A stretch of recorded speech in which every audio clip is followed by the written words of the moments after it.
The journey of the soul after death, the 40-day transition, detachment, and afterlife pathway.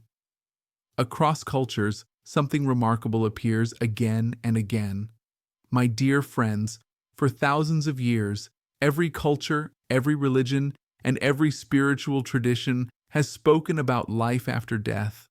But today, something extraordinary is happening.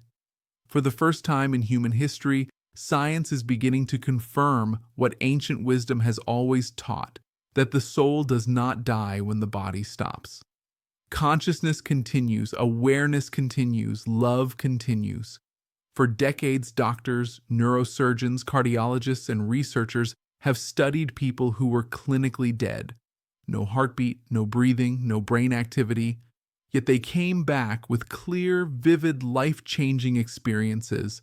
They described watching their own bodies from above, entering realms of peace and light, meeting deceased relatives, reviewing their entire lives, and feeling a love beyond anything on earth. These testimonies are not mystical stories. They are documented medical cases supported by researchers like Dr. Pim van Lommel, the Lancet, Dr. Bruce Greyson, Dr. Raymond Moody, Dr. Ian Stevenson, and Harvard neurosurgeon Dr. Eben Alexander. Their work shows that consciousness is not produced by the brain, it exists beyond it. And this brings us to a deeply comforting truth. When our loved ones die, they do not simply disappear. They begin a journey, a beautiful, peaceful, purposeful journey of the soul. Today we will explore that journey, what happens in the first moments after death, why the soul stays near us during the first 40 days, how detachment unfolds gently and lovingly, and how the soul transitions into the higher realms. This is not a topic of fear. This is a topic of love, science, and awakening, because understanding death transforms the way we live and heals the way we grieve. The soul does not leave immediately.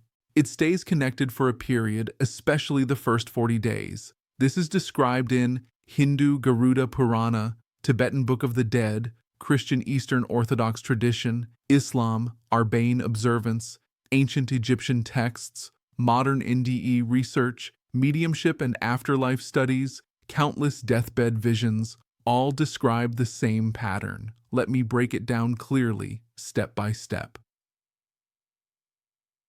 1. The first few minutes after death, separation of consciousness. When the heart stops and breathing ceases, the physical body shuts down, but consciousness becomes clearer and expanded. NDE studies show the soul hovers above the body, sees the room, hears voices, feels no pain, experiences peace. This is the out-of-body phase. 2. The first 24 hours, realization and presence. During the first day, the soul remains very close to the physical body. It observes the surroundings. It understands it has died. It tries to comfort loved ones. It feels the emotions of family members. Many people report seeing their loved one in dreams, sensing their presence, smelling familiar fragrance, lights flickering, deep inner reassurance. This is the period when the soul is still near the earthly frequency. 3. Days 2 to 10, the period of emotional detachment. This is the phase described in Tibetan and Hindu texts as the soul gradually letting go of earthly attachments. In this period, the soul revisits important places, observes family members, reviews emotional connections, understands life events more clearly, begins detaching from physical identity. This is not painful for the soul, it is peaceful, compassionate understanding. But for the family, this is the time they feel sudden waves of grief, vivid dreams, sensations of presence, signs and synchronicities. This is because the soul is still close. 4. Days 10 to 21, the transition phase. Now the soul begins moving toward the higher realm. Characteristics of this stage: visiting loved ones who already passed. NDE survivors consistently report meeting parents, grandparents, children, relatives, ancestors, guides. They greet the soul lovingly. Life review begins not judgment, learning and understanding. The soul sees every major moment of life, how its actions affected others, what lessons were learned, what was left incomplete. This review is full of love, not fear. Emotional detachment deepens, earthly identity fades. The soul becomes lighter, clearer, more peaceful. 5. Days 21 to 40. Completion of the Earth cycle. This is the most important period in almost every tradition.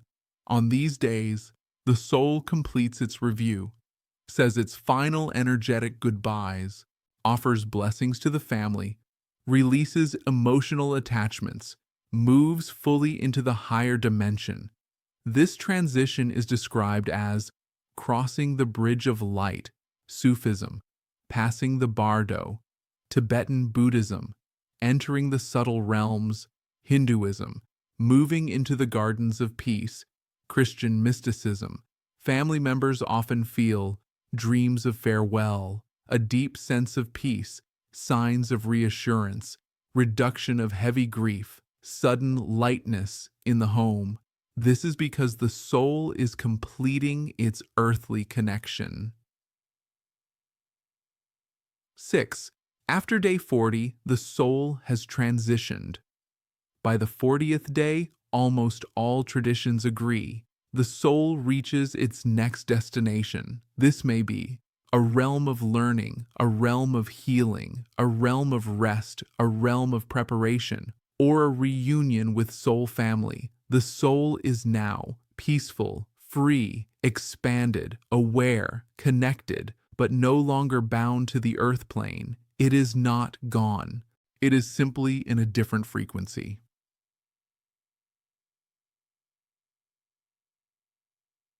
7.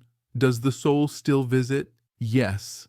Even after the 40th day, the soul may return when family is in danger. Someone prays deeply, during anniversaries, during emotional crisis, during meditation, during sleep or dreams. NDE and mediumship studies confirm souls continue to check on loved ones. The relationship does not end. It becomes spiritual instead of physical. Wait, why 40 days? The deeper science? 40 is found in Judaism, Christianity, Islam, Hinduism, Buddhism, ancient Egyptian texts, African traditions. Spiritually, 40 is a full cycle of transformation. Scientifically, the human brain reprocesses grief, resets emotional pathways, adjusts to the absence of a physical presence, begins spiritual acceptance. It is a period when the energetic bond restructures. 9. How families should behave during 40 days. To support the soul, stay peaceful. Avoid anger, conflict, fighting. Pray or meditate daily. Keep the memory alive with love. Speak kindly about the departed, express gratitude. Forgive and ask forgiveness. Perform acts of kindness in their name. This helps the soul's transition and heals the family's heart. 10. The most comforting truth. The 40-day journey is not departure. It is transformation. Your loved one did not disappear, did not suffer, did not lose awareness, did not fall into darkness. They awakened, expanded, and returned home. And the bond with you? It remains eternal. Love is the only thing that survives every lifetime. My dear friends, after exploring the journey of the soul through science, testimony, and spiritual insight, one truth becomes overwhelmingly clear. Death is not the end of the story. It is the turning of a page. NDE research, past life studies, thousands of documented cases, and universal spiritual teachings all point to the same profound conclusion. The soul is eternal. Consciousness cannot be destroyed. Love survives physical death. Our loved ones continue to exist evolve, and stay connected to us. And during the sacred 40-day transition, they are closer to us than at any other time, sending us signs, reassurance, and presence in ways the heart can feel even when the mind cannot understand. So let us no longer fear death. Let us no longer imagine it as separation. Let us understand it as continuation, expansion, and return. To those who are grieving, your loved one is not gone. They are safe, they are conscious, they are free, they are aware of your love, and when your own journey here is complete, they will be the first to greet you, not with sadness, but with joy, recognition, and light. Until that moment of reunion, live your life with purpose. Grow in compassion, love deeply, serve generously, and walk this earth with the strength of knowing you are a soul having a human experience, and the soul never dies. Founder of Holistic Wellness Foundation, Healing Beyond Boundaries.